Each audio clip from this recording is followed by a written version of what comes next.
All right, this is Tom Tracy here with part two of Legends of Runeterra for Magic players. I got the request to go over how you acquire cards and how to deck build, and I thought that was a very good place to go next. I covered deck building just tangentially in the last video. If you haven't seen it, watch that. It really just kind of goes over the basics of the game, how the game plays, and a little bit of some of the keywords and how you win the game. This one is going to be more based on, like I said, deck building and how you acquire these cards. I want to start with a couple things here. First off is your in-game currency. There's two types of currency, which should be pretty familiar. You have your paid currency, which are these coins here, and then shards, which are the free-to-play currency. What's really nice about this game is, and I'll cover this in a second in more detail, is you buy every card directly. There's no packs to open. There's no random generators. There are wild cards, but those are wild cards that you just get by playing the game rather than having to buy open packs. And then once you open enough packs, you get wild cards. Every single card you can buy directly with either one of these or with wild cards. Couple things. I talked about this maybe a little bit, but there are daily quests where you get experience. That's going to be one of the ways that you get more of these shards and more wild cards, and even directly cards that it'll gift you. Another nice thing is that, so there's no lands obviously in Legends of Runeterra, so all the cards you get are actually going to be good cards. Cards that you can use in anything. So for that experience, there's also different reward tracks here. And there's one for each region or each color in Runeterra here. So actually, I'm on Bilgewater. You can see I'm on level 14 of 29 here. And if we scroll all the way to the left side, where you'll start off with, it's going to tell you a little bit about the lore of Bilgewater here and the notable champions that are in Bilgewater. And you starts with less experience for each level, and then as you get to higher levels, it costs more experience to get to the next level. But you start with a rare wild card, a capsule, which is just going to be filled with shards, actual cards from Bilgewater, and other things. And then as you go, you get chest is going to have more. Wild capsule is going to have wild cards. Silver chest, you get an epic card, and it's going to champion capsule is going to give you one of the champions from here. And as you go, you can just go through here and you can choose which regions you want to go through. So there's Bilgewater here. I've gotten through 20 levels of Targon, which is the newest one. Let's go to Freylord, which I haven't looked into here. So here's the champions in Freylord. Start with here. You can actually see the things right here. As you go through, it's going to give you all these rewards just for playing the game. The quests are going to give you more experience, but every time you play the game, you're going to get some amount of experience. More if you win, I believe, and obviously more if you complete those challenges. But you're going to be able to continue building, and you can always switch to another region if you get to the point where it costs so much experience to get to the next level, and you'd rather just have more cards. You can just switch to another region and start over, and it'll cost less experience. You can also press the champions, and you can actually look at what they do and kind of the themes of it. So that's really how you're going to be getting those shards, cards, wild cards to be able to build your decks.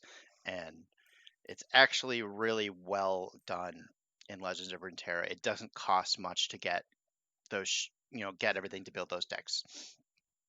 Because what Runeterra does really well is their monetization isn't based mostly on just getting the actual cards. It's based heavily on cosmetics, and they actually have a lot of good cosmetics here.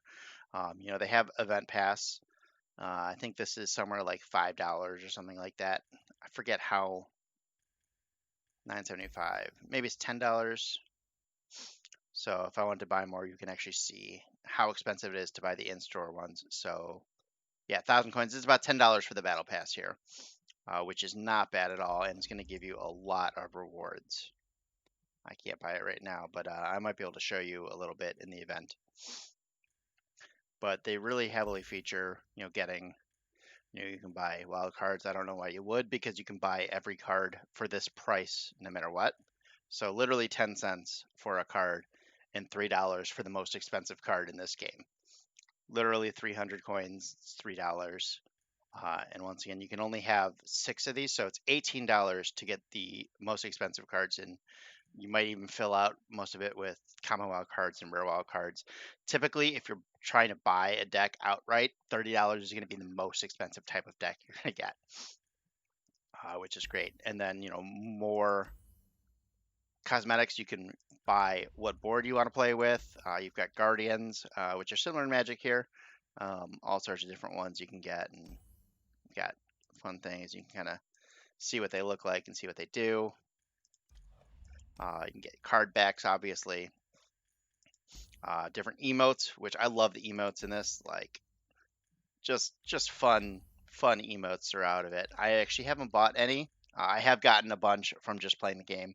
I may have bought the battle pass for the August special event, but some fun things. Few sweating. Just they have a lot of fun emotes that make the game a lot of fun and less feel bad, like you'll get in the rest of it.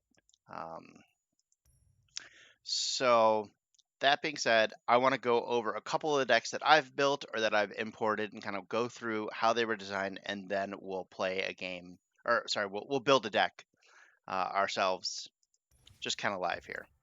So kind of went over some of these. I'm going to go over a really interesting synergy-based deck, Hecarim Lucium here, and those are going to reference the 2 champions in this deck.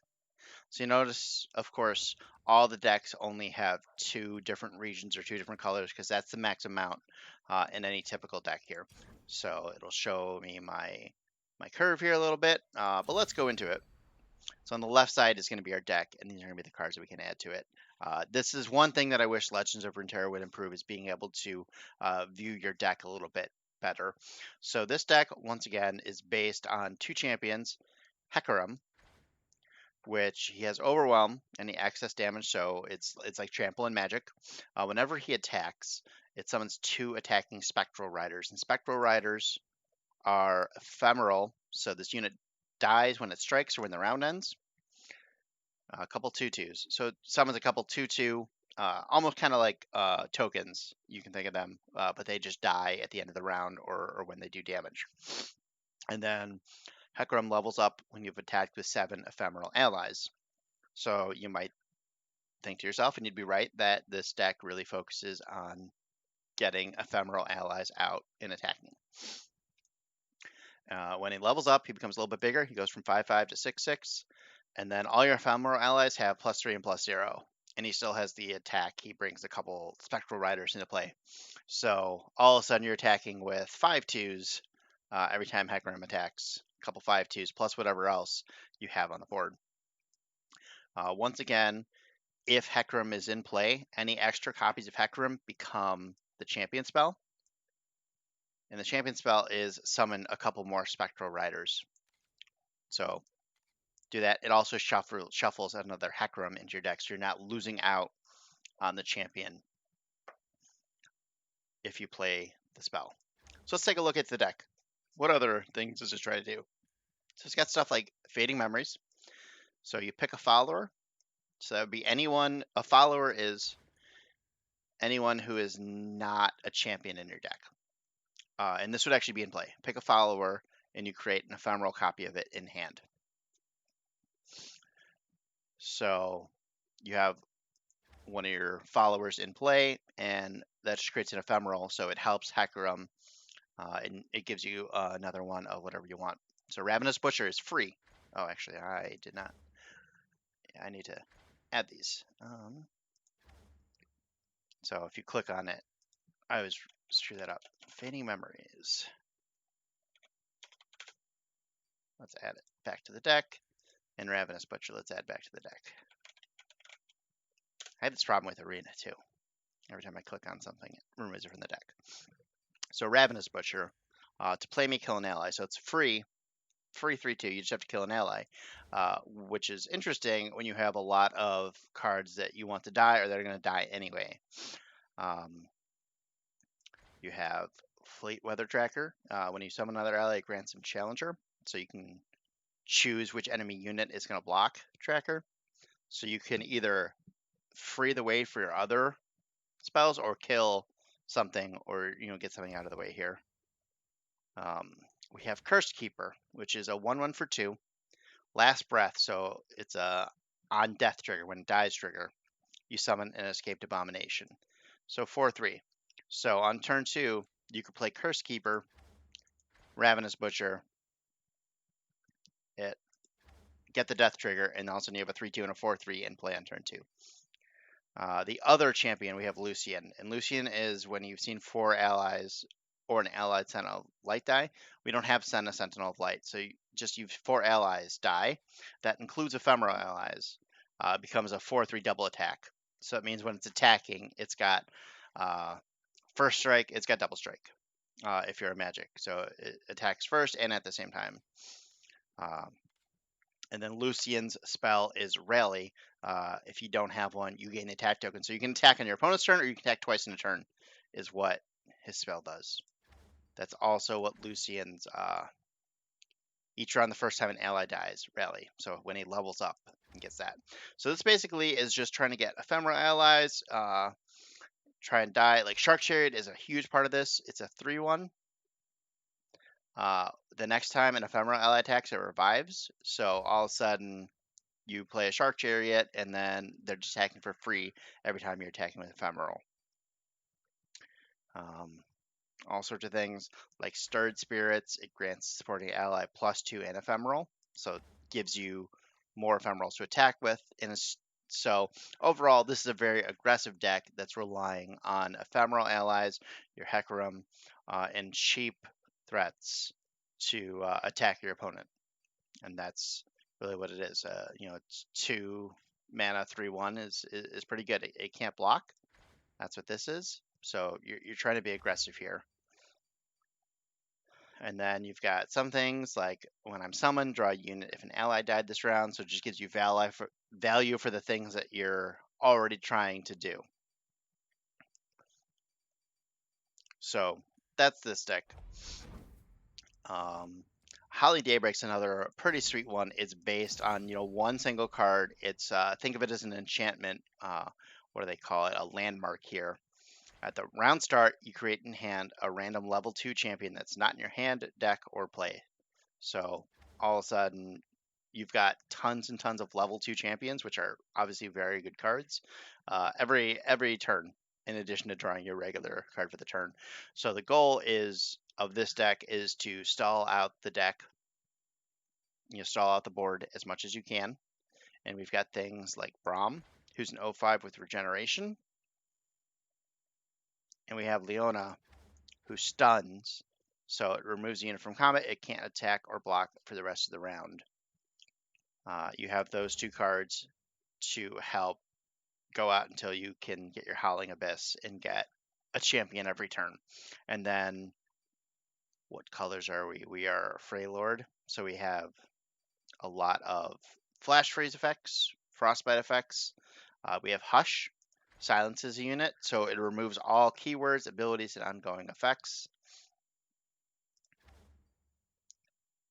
Divergent Pass is another way to draw our 7 mana, but it doubles as enchantment removal as well if we need it.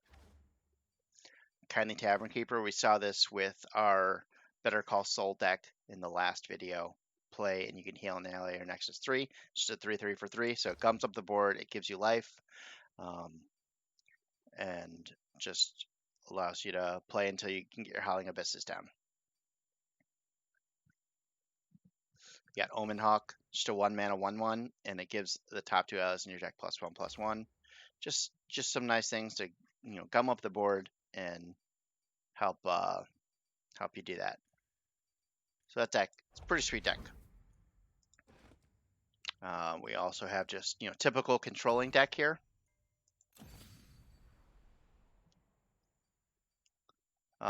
Just controls, and the goal is to swing out with Ash's ability Ash's second champion level, where enemies with 0 power can't block. So that's your goal there. You have fun things like Radiant Garden. It gets lifesteal and tough if an ally died this round. Lifesteal is just like lifelink, and tough is just you take 1 less damage from all sources, which is pretty neat. And then you finish off with Lux. Lux is a 4/5, and when I've seen you cast 6 mana of spells, it creates a Final Spark. And so every time you cast 6 mana of spells, a Final Spark is a 4 damage with Overwhelm. So any other excess damage it deals goes to it's got trample on a spell. It's a good way to put it. And it costs 0, so you get that for free. And then you've got 1 Unyielding Spirit as just kind of a finisher. It can't take damage or die. Just gives it indestructible, essentially. So that's the general idea of how you're building decks. You're building it based on a couple of different champions and a goal. So I'm going to show you how to build it right here.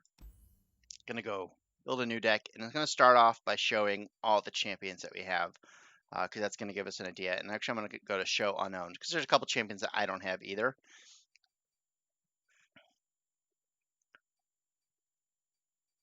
So those are our champions here. Let's take a look. I'm going to start with Teemo here, because Teemo's a fun one. So I'm going to put 3 Teemos in my deck here. I'm going to show you Teemo here. On Nexus Strike, it plants 5 poison puff caps on random cards in the enemy deck. And that's really just a trap card. Whenever you draw a card with a poison puff cap, you deal 1 to the Nexus. And some cards could have, there's no limit to the amount of traps you can have on a card. So if you've planted enough poison puff caps, he's just a 1/1 elusive for 1 here.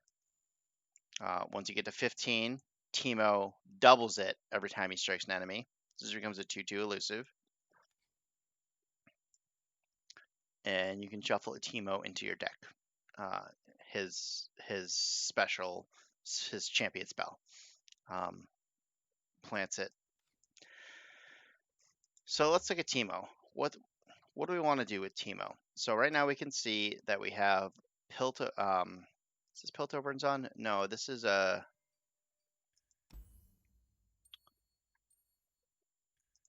which region is it again? Oh, it's Piltover's on. That's right.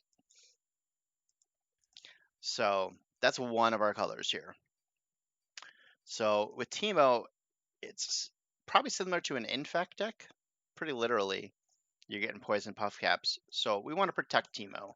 So how do you protect him? Barrier. So you can grant an ally barrier this round where it doesn't take damage. You can give it like this. So these are from Demacia. So maybe Demacia is the second color we want to give. We could also do Ionia has barrier and give a barrier and lifesteal, which is okay. It's 4 mana. This is 4 mana too.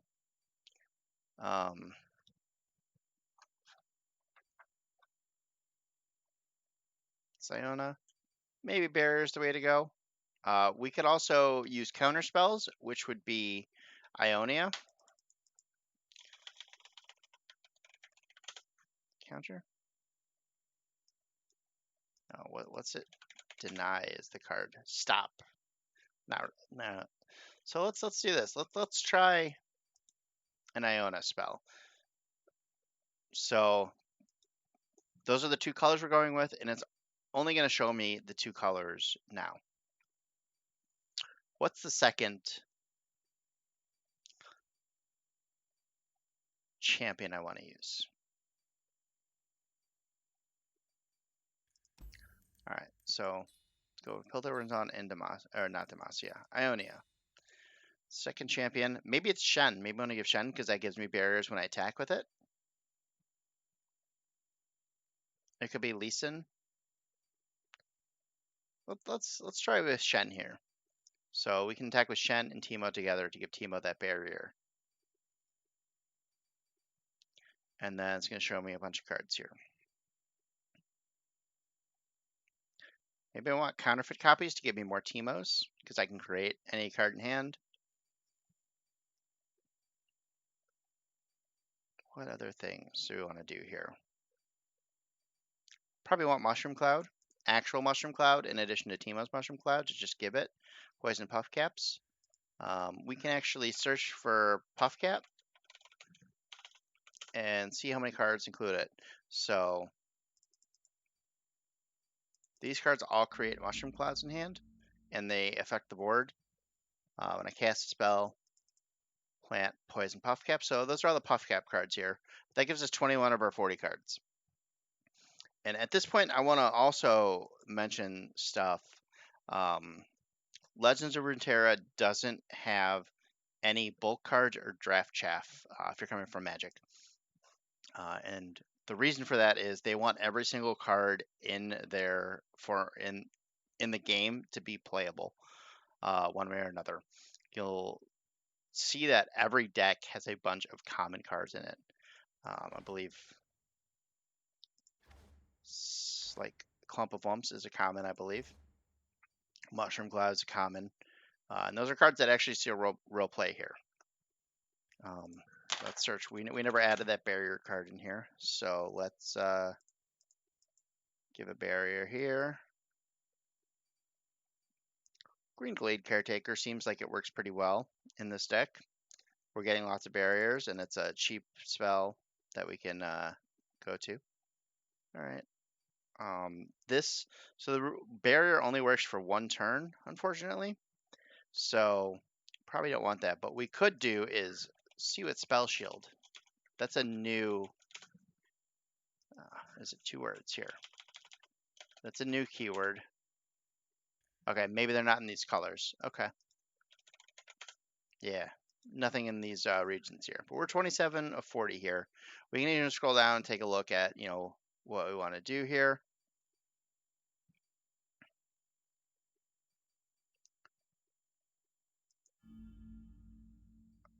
Can't add that card. Huh. Is it because I don't have any?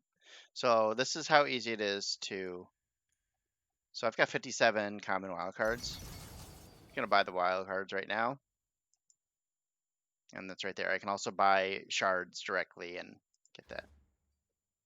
So it's going to take a second here. Yeah. So let's get recalls. So what we can do is we can recall a Teemo if they try to kill it. What other things can we do?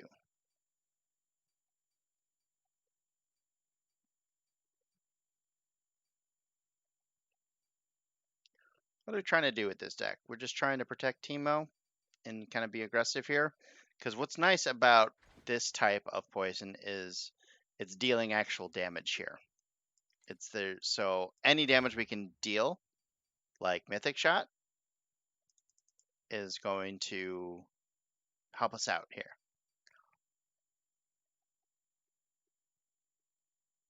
What else? Can make everyone draw one. I don't think we really want to do that.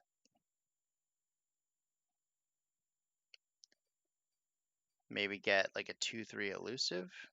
What other kind of elusive cards? Maybe Get Excited. Deal 3 to anything. Just discard 1. Seems good.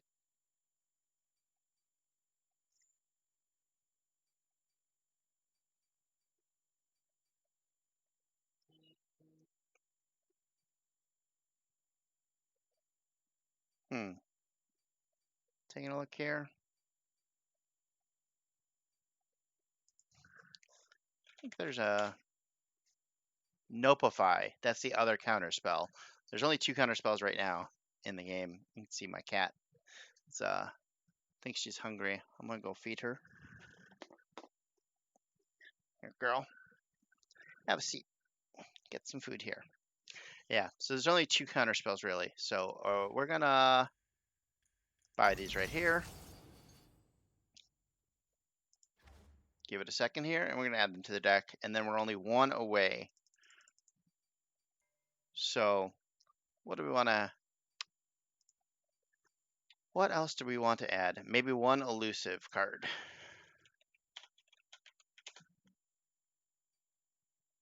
We can't add another champion because we're full on champions. Put it a 1/1 elusive. Doesn't seem great. A 2/1 elusive. That seems really good actually. Let's add a Green Glade Duo. And anytime I summon an ally, it gives a +1/+0. So let's actually take a look at the stats for this deck here. We have 19 units, including 6 champions, which is a little bit low, but once again, we're trying to just get Teemo there. So that's our deck here. Let's play against AI.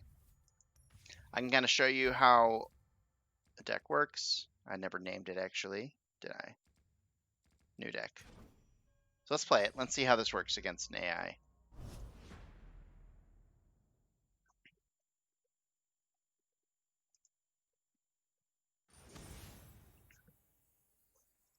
So they're Callista, and they are Noxus and Shadow Isles, I believe that is.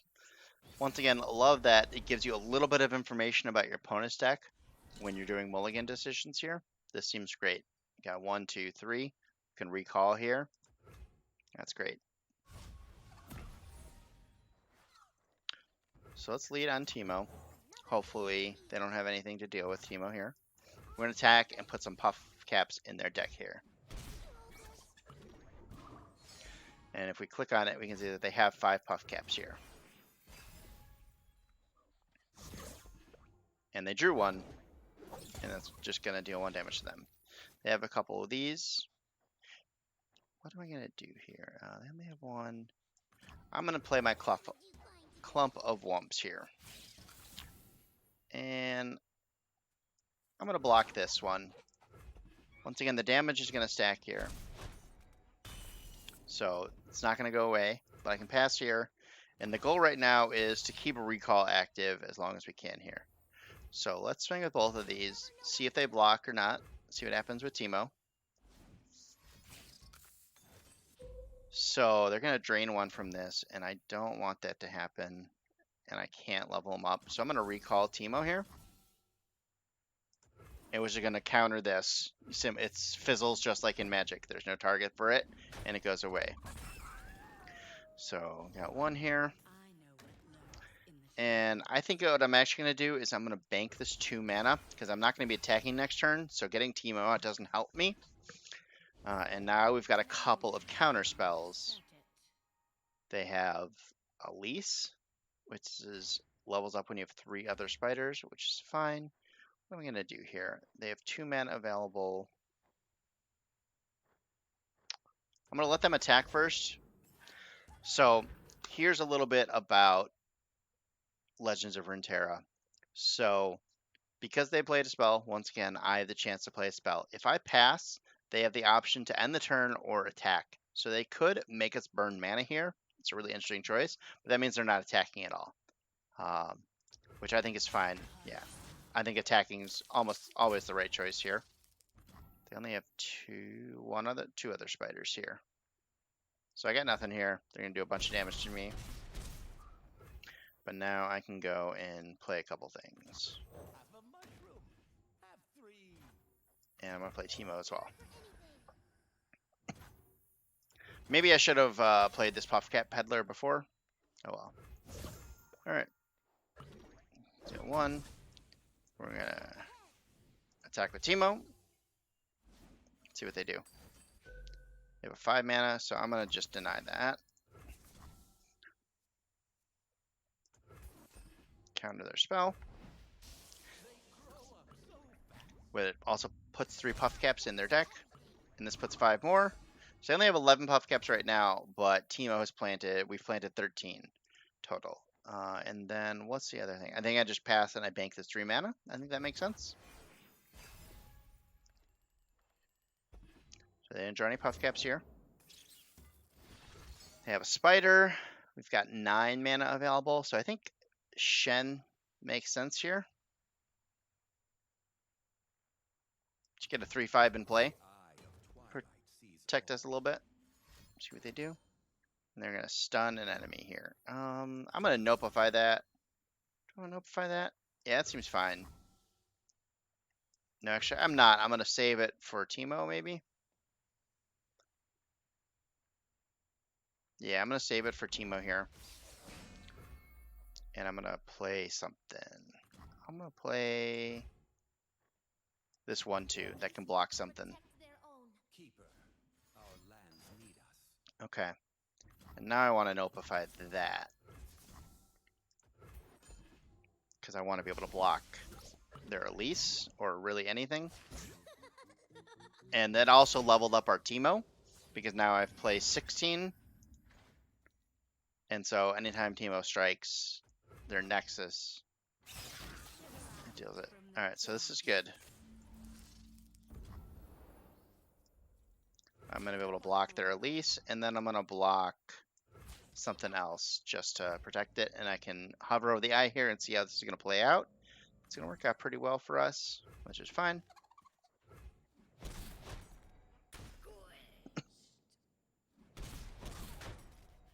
Alright, now we can have some fun here. Alright, so I'm going to pass. They only have one card in hand right here, and they passed as well.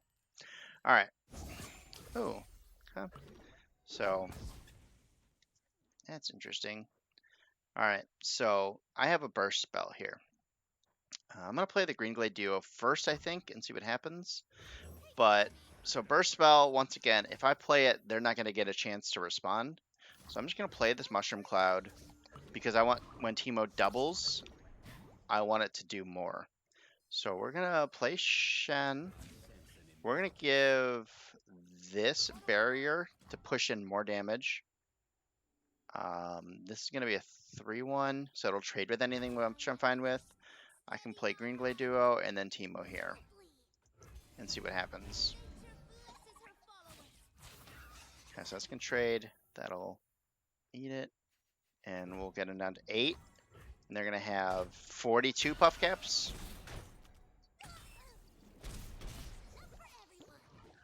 Okay. Okay, Pisces. Summon 2 spiderlings. Yeah, I'm fine with that. I'm just protecting Teemo at this point. So, very likely. Ooh, okay. So this is going to be an extra Teemo. Pass. Okay, so I'm at 4, so I need to do some blocking here. So let's block here. Let's block here. I can block here. They only have 1 card in hand, so I'm actually going to give some barriers here.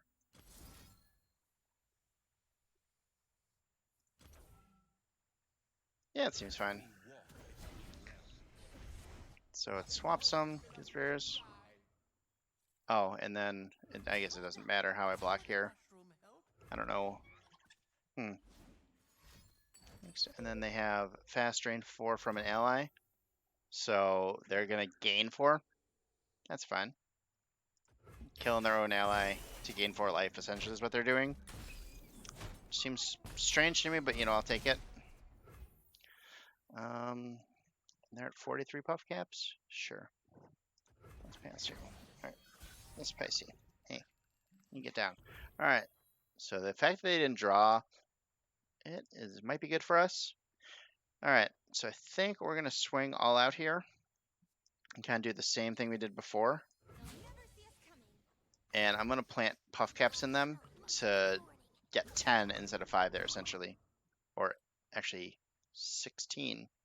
And we'll attack like this. Shen just leveled up. Which is nice. Okay. What are they doing? 1 damage to that. And I'm fine with that, right? Yeah, it's not going to do too much to them. That's their last card in hand. And they're up to 102 puff caps in 27 cards. So they're averaging almost 4 puff caps per drawn card. And also have this Mystic Shot and Deny. And another Teemo. So they drew 6, which is deals 6 damage to them. And that allows us to just Mystic Shot their face for the win. Once again, this is against AI. This deck is probably not the best deck right now, but it definitely is a lot of fun. And allows you to see how the game plays a little bit. So that was deck building. Let me know if you have any questions there. At the end of this, you can see that we're getting some experience, some rewards, and that's gonna boost up. You can see 14 to 15, so we're 250 away from the next Bilgewater thing. Also, if you watched my opening the vault video from the other day, every week we get this vault. In addition to those regions, it's going to give us a ton of shards, cards, wild cards to build more decks with.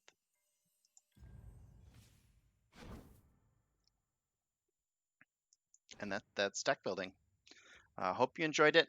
Once again, please let me know if you have questions, if there's anything else you'd like me to cover for a future video. And in the meanwhile, take care.